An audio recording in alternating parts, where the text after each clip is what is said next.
স্বামী পুষ্করণীর মাহাত্ম্য। ভেঙ্কটেশ্বর মন্দিরের পাশে বরাহস্বামীর মন্দিরের সম্মুখে অবস্থিত একটি কুণ্ডকে স্বামী পুষ্করণী বলা হয়।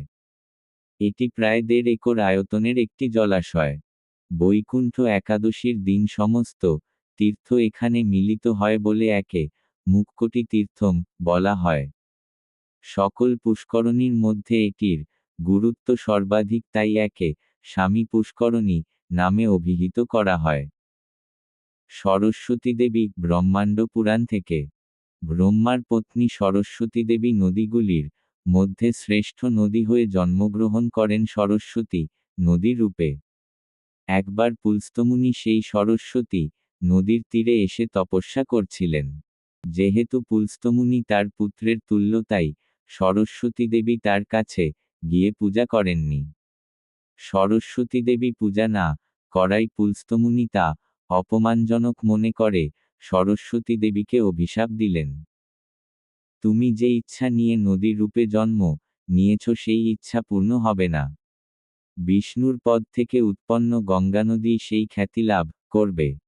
তখন সরস্বতী দেবী পাল্টা পুলস্তমুনিকে অভিশাপ দিয়ে বললেন, তুমি আমাকে অকারণে অভিশাপ দিলে, তাই আজ থেকে তোমার বংশে জন্মগ্রহণকারী সকলে রাক্ষসরূপে জন্ম নেবে।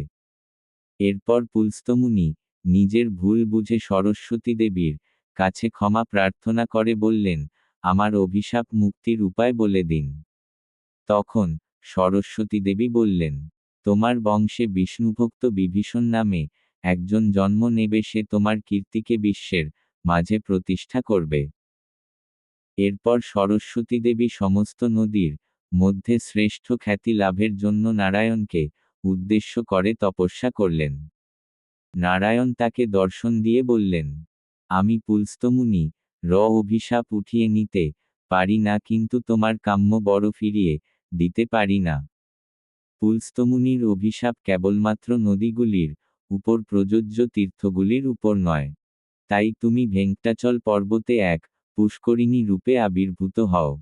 কলিযুগে আমি ভেঙ্কটেশ্বর স্বামী রূপে সেই পুষ্করিণীর তীরে আবির্ভূত হব। তখন 33,50,00,000 তীর্থ আমার দর্শনের জন্য এসে তোমার মধ্যে স্নান করবে এবং তোমার প্রশংসা গাইবে। এইভাবে তুমি সমস্ত তীর্থগুলির মধ্যে শ্রেষ্ঠ তীর্থরূপে খ্যাতি লাভ করবে। এইভাবে সরস্বতী দেবী নারায়ণের নির্দেশ অনুসারে তীর্থরূপে পরিণত হন। সেই তীর্থই আজ স্বামী পুষ্করিণী নামে প্রসিদ্ধ। কাশ্যপের কাহিনী স্কন্দপুরাণ থেকে। পাণ্ডবদের উত্তরাধিকারী মহারাজ পরীক্ষিত ধর্মপরায়ণভাবে রাজত্ব করছিলেন। একদিন শিকারে গিয়ে একটি হরিণকে অনুসরণ করতে করতে শমীক ঋষির আশ্রমে পৌঁছান। তিনি প্রণাম করে ঋষিকে জিজ্ঞাসা করেন, এই পথে কি হরিণটি গেছে স্বামী? ঋষি ধ্যানে থাকায় উত্তর দেননি। ক্ষুধার্ত ও ক্লান্ত রাজা বিরক্ত হয়ে আশ্রমের পাশে মৃত একটি সাপ তুলে তার তীর দিয়ে ঋষির গলায় রেখে দেন। এই ঘটনায় ঋষিপুত্র শৃঙ্গী রাগান্বিত হয়ে রাজাকে অভিশাপ দেন, 7 দিনের মধ্যে তক্ষক সাপের দংশনে তুমি মৃত্যুবরণ করবে। এটা জেনে ধনন্তরীর শিষ্য কশ্যপ রাজাকে রক্ষার উদ্দেশ্যে যাত্রা করেন।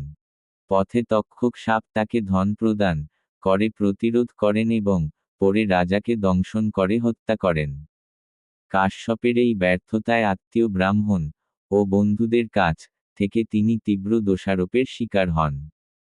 কশ্যপ এই দোষ সহ্য করতে না পেরে তিনি সাকল্য মুনির কাছে গিয়ে ঘটনার বিবরণ দেন।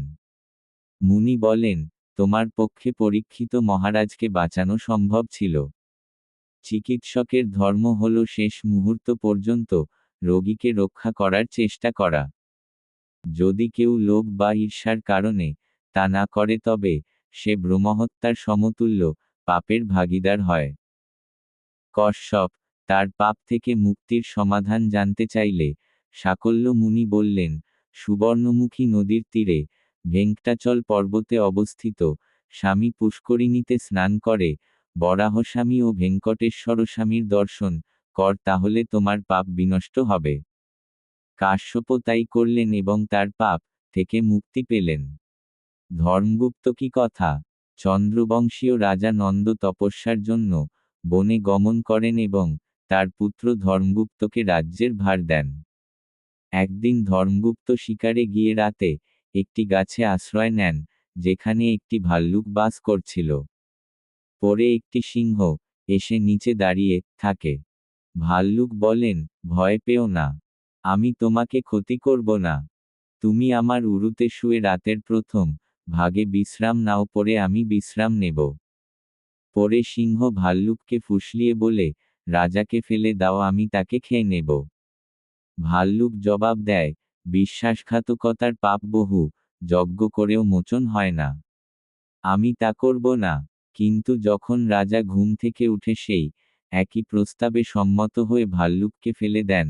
ভাল্লুক গাছের ডাল ধরে নিজেকে রক্ষা করে বলেন, আমি ভৃগুবংশীয় এক ব্রাহ্মণ। তুমি আমার সাথে বিশ্বাসঘাতকতা করেছ, এর ফলে তুমি পাগল হয়ে পড়তে পারো। ভাল্লুক সিংহকে বলেন, তুমি একসময় যক্ষ ছিলে এবং আপনি আপনার পত্নী নগ্নভাবে গৌতম ঋষির আশ্রমে প্রবেশ করেছিলে, তাই ঋষির অভিশাপে তুমি সিংহে পরিণত হও। এই কথার মাধ্যমে সিংহের অভিশাপ মোচন হয় এবং সে পুনরায় যক্ষ রূপে ফিরে আসে। যক্ষ বলেন, তুমি আমার পূর্বজন্ম প্রকাশ করেছ বলেই আমি মুক্ত হয়েছি। তারপর যক্ষ ভাল্লুককে প্রণাম করে তার নিজস্ব লোকালয়ে ফিরে যান। ধর্মগুপ্ত যখন পাগল হয়ে রাজ্য জুড়ে ঘুরে বেড়াচ্ছিলেন, তখন তার মন্ত্রীরা তাকে বনে নিয়ে গিয়ে তার পিতা নন্দকে জানালেন, আপনার পুত্র ধর্মগুপ্ত পাগল হয়ে গিয়েছেন। এই কথা শুনে নন্দ পুত্রকে জৈমিনী ঋষির আশ্রমে নিয়ে যান ও পাগলামির কারণ জানতে চান। জৈমিনী ঋষি তখন তাকে 9 ঘটনার সমস্ত বিবরণ দেন। নন্দ জৈমিনী ঋষিকে প্রার্থনা করে বলেন, আমার পুত্র যে পাপ করেছে এবং যে ভাল্লুকের অভিশাপে সে কষ্ট পাচ্ছে তা দূর করার উপায় বলুন। জৈমিনী ঋষি বলেন, তুমি যদি ভেঙ্কটাচল পর্বতের স্বামী পুষ্করণীতে তোমার পুত্রকে স্নান করাও, তবে সে পাপ ও অভিশাপ থেকে মুক্তি পাবে। নন্দ তার কথামতো কাজ করেন এবং পুত্রকে পুষ্করণীতে স্নান করান। ফলস্বরূপ ধর্মগুপ্ত তার পাপ ও অভিশাপ থেকে মুক্তি লাভ করেন। সুমতি।